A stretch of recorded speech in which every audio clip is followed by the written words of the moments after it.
একবার কও বিসমিল্লাহ, বিসমিল্লাহ, আরেকবার কও সুবহানাল্লাহ। সুবহানাল্লাহ। রাগ করলা?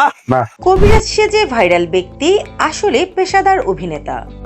সামাজিক যোগাযোগ মাধ্যমে এখন আলোচনার কেন্দ্রবিন্দুতে একটি সংলাপ, রাগ করলা, কথা ঠিক না বেঠিক। ফেসবুক, টিকটক ও ইউটিউবে ব্যাপকভাবে ছড়িয়ে পড়া এই ভিডিওকে প্রথমে অনেকেই বাস্তব কোনো কবিরাজের বক্তব্য ভেবে নিলেও পরে জানা যায় এটি সম্পূর্ণ একটি অভিনীত চরিত্র।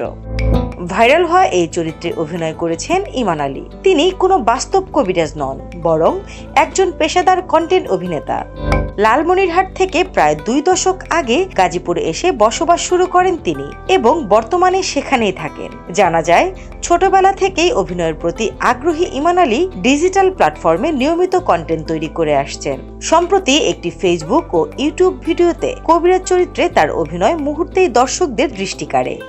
বিশেষ করে তার সংলাপ বলার ভঙ্গি, চোখের অভিব্যক্তি এবং নাটকীয় উপস্থাপন রাগ করলা, কথা ঠিক না বেঠিক এই অংশটিকে ভাইরাল করে তোলে। কথাটা ঠিক না বেঠিক? ঠিক। রাগ করলা?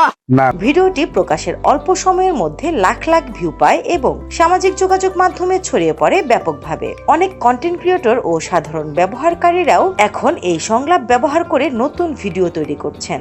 ইমান আলী নিজেও জানিয়েছেন এটি সম্পূর্ণ অভিনয় এবং দর্শকদের বিনোদনের উদ্দেশ্যেই তৈরি করা হয়েছিল। তিনি স্পষ্ট করে বলেন তিনি কোনো বাস্তব কবিরাজ নন এবং ভবিষ্যতেও অভিনয়ের মাধ্যমে কন্টেন্ট তৈরি করে যেতে চান।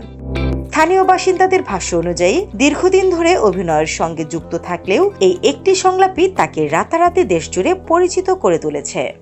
স্নিগ্ধা আখি, দৈনিক নতুন সময়, ঢাকা।